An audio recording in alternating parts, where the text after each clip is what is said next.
வாழ்த்துக்கிறேன். உங்கள் சகோதரி எஸ்தர் பாரதி. என் அன்பு தேவ பிள்ளைகளே, இன்னைக்கு மேகமலை மேலே இன்னைக்கு வந்திருக்கிறேன் ஊழியத்திற்காக. இது இயற்கையோடு ரசித்து கொண்டே உங்களோடு ஒரு வேத வாக்கியத்துடன் யோசுவாவின் புத்தகம் 3ஆம் அதிகாரம் 7ஆம் வசனம் இப்படியாக சொல்கிறது. கர்த்தர் யோசுவாவை நோக்கி, தான் மோசையோடு இருந்தது போல உன்னோடும் இருக்கிறேன் என்பதை இஸ்ரவேல் எல்லாரும் அறியும்படிக்கு இன்று அவர் கண்களுக்கு முன்பாக உன்னை மேன்மைப்படுத்துவேன்.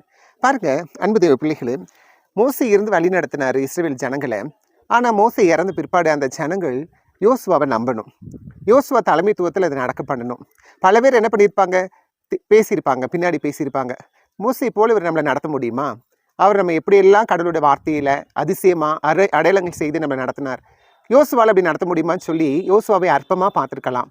ஆனால் கர்த்தர் சொல்கிறார், உன் ஜனத்தின் மத்தியில் உன்னை நான் மேன்மைப்படுத்துவேன். யாரெல்லாம் உன்னை அற்பமாக நினைக்கிறாங்க, உன்னால் முடியாது என்று சொல்கிறாங்க, உன் பின்னாடி பேசுகிறவங்க முன்னாடி உன் கண்களுக்கு என்ன செய்வோம், உன்னை மேன்மைப்படுத்துவேன் என்று கர்த்தர் சொல்கிறார்.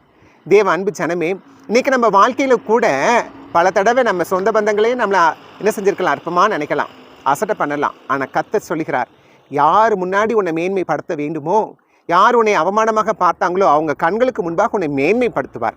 கலங்காதிருங்க, கர்த்தரும் கூட இருக்கிறார். உனக்காய் சிலுவையில் மரித்த தேவன் உன்னை உயர்த்துவார். அவரும் உயிரோடு எழும்பினார். இந்த வசனம் உனக்கு ஆதாரமாக இருக்கிறது. வாசியுங்கள், ஜெபியுங்கள். கர்த்தர் உங்களை ஆசீர்வதிப்பாராக. God bless you.